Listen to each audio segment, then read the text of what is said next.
Having a very strange problem with the telephone line tonight, and I'm doing some troubleshooting here, and I wanted to use this troubleshooting opportunity to explain why I set this up the way that I do. I get a decent number of comments saying, "Oh, that's so sloppy, why don't you use terminal blocking, why don't you hardwire this?" One of the reasons why I do it like this is because this is very easy troubleshooting. If something starts to go haywire, I can come down here and unplug 5 lines at a time to isolate down into what bank the problem exists, and then I have an additional 5 lines to isolate where the problem exists at. And it took me about 3 minutes to do that, and I've concluded that this line here is where my problem is at. So take a look at the ring amplifier here, and yes, there's 2. One is a spare because 2 is 1 and 1 is none. Look at the loop light in particular. You're going to notice that as it rings, there's a brief loop here and there. There it goes.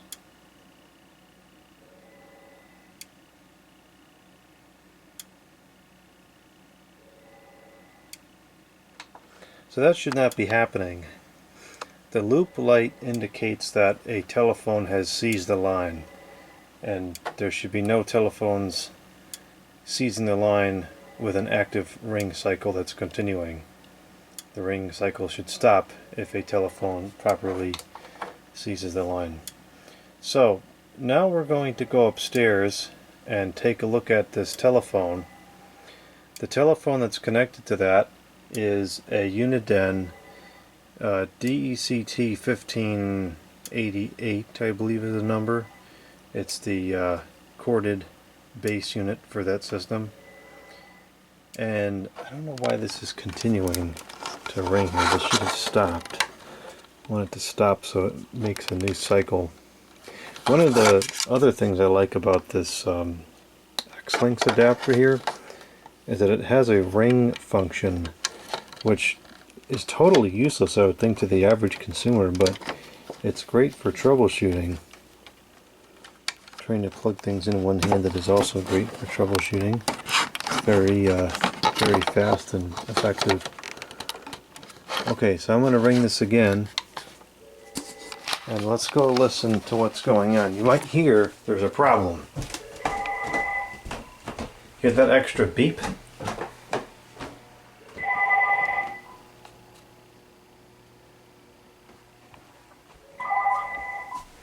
Problems in here.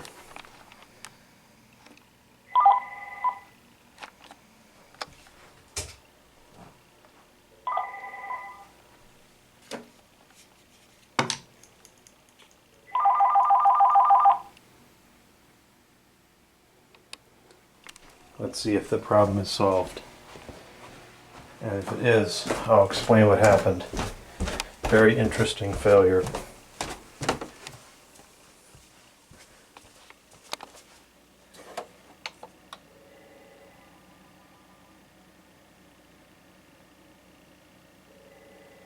Looks fine. So now I'm going to take this, stick it back in here. I'm going to bring all 3 of these back online.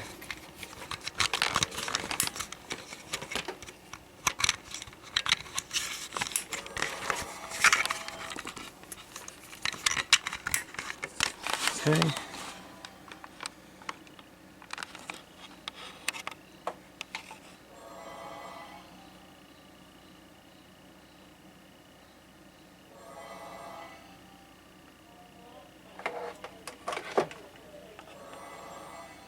Everything's back to normal. So, let's discuss what happened. This is a classic. When you mess with something, it breaks.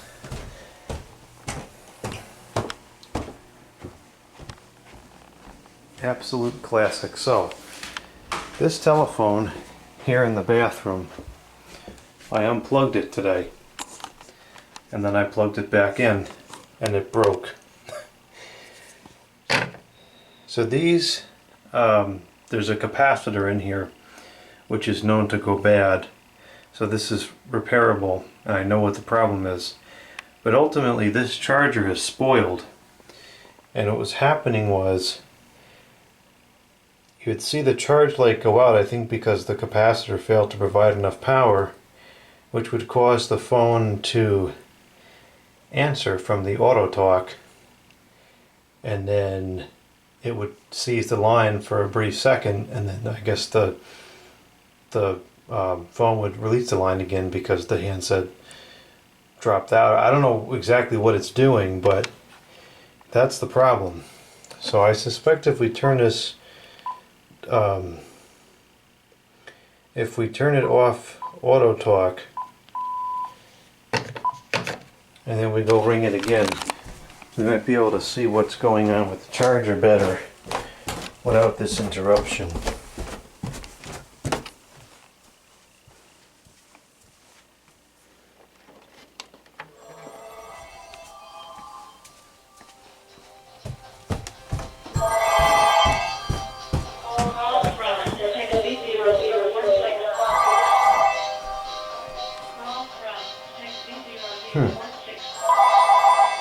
Now it seems to be okay. I wonder if that was a temporary glitch.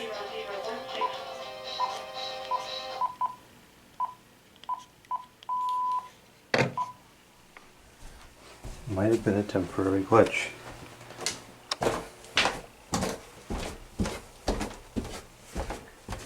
I shouldn't say a glitch, it's a weak capacitor.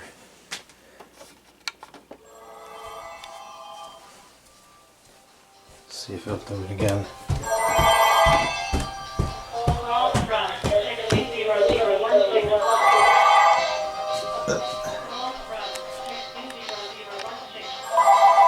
Now it seems to be okay. Well,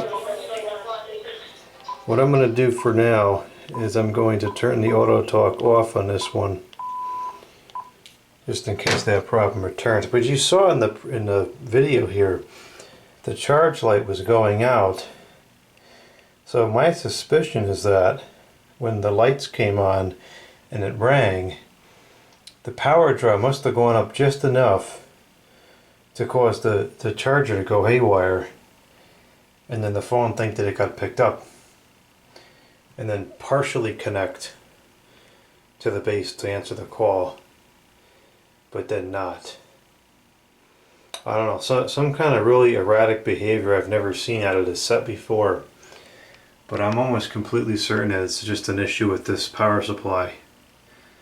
I've repaired these before. There's a filter. Actually, you know what? I don't even remember now. It might be in the base, in the cradle itself. There's a filter, a pretty good sized filtering cap in one of those two parts. I want to say it's in the power supply, but it could be in the base. That's known to fail in these, and we just need to replace that most likely. But I'm not surprised it acted up today because I had it unplugged. And a lot of times with all sorts of equipment, it's fine if it's just running, but when you stop it or start it, it breaks. And that's exactly what happened here. So it's working for the moment, but it might break again. Hopefully it holds on until I get this fixed. So that was a really interesting troubleshooting session. I thought it wasn't going to be anything too interesting, just like a busted up jack or something, because I did plug in a lot of phones today. But it actually traced out to be what I think is going to turn out to be a faulty charger. You just never know what's going to break.